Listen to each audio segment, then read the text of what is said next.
ভালুকায় সংবাদ সংগ্রহ করতে গিয়ে হামলার শিকার সাংবাদিক। বিস্তারিত মনিরুজ্জামানের প্রতিবেদনে। ময়মনসিংহের ভালুকায় সংবাদ সংগ্রহ করতে গিয়ে হামলার শিকার হয়েছেন সংবাদকর্মী মোহাম্মদ মোস্তফা আজাদ। চাঁদাবাজি সংক্রান্ত তথ্য সংগ্রহের সময় তার ওপর অতর্কিত হামলার অভিযোগ উঠেছে। জানা যায়, সম্প্রতি এলাকার সংসদ সদস্য ফখর উদ্দিন আহমেদ বাচ্চু এমপি মহোদয় চাঁদাবাজি বন্ধের ঘোষণা দেন। এ বিষয়ে সংবাদ সংগ্রহ করতে গেলে একদল দুর্বৃত্ত সাংবাদিক মোস্তফা আজাদের ওপর হামলা চালায়। প্রত্যক্ষদর্শীরা জানান, হামলাকারীরা তাকে শারীরিকভাবে লাঞ্ছিত করে এবং ভয়ভীতি প্রদর্শন করে। তার সঙ্গে থাকা সরঞ্জামও ক্ষতিগ্রস্ত হয় বলে অভিযোগ রয়েছে। ঘটনার পর আহত অবস্থায় তিনি ভালুকা মডেল থানায় লিখিত অভিযোগ দায়ের করেন। পুলিশ জানিয়েছে, বিষয়টি তদন্ত করে প্রয়োজনীয় আইনগত ব্যবস্থা নেওয়া হবে।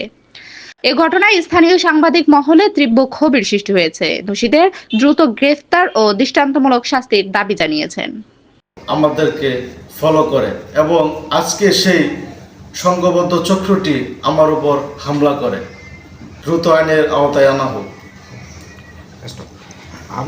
আমি মাননীয় এমপি মহোদয়ের কাছে জোর দাবি জানাবো এবং উপজেলা নির্বাহী কর্মকর্তা ইউনু সাহেবকে দৃষ্টি আকর্ষণ করছি যে আমার এই হেনস্থা এবং সংবাদকর্মী হিসেবে আমার উপরে যে হামলাটা করা হয়েছে এদেরকে দ্রুত আইনের আওতায় আনা হোক।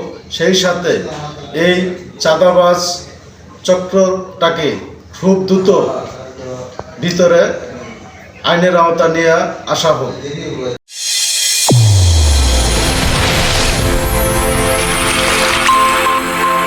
চ্যানেল A1 হৃদয়ের স্পন্দন।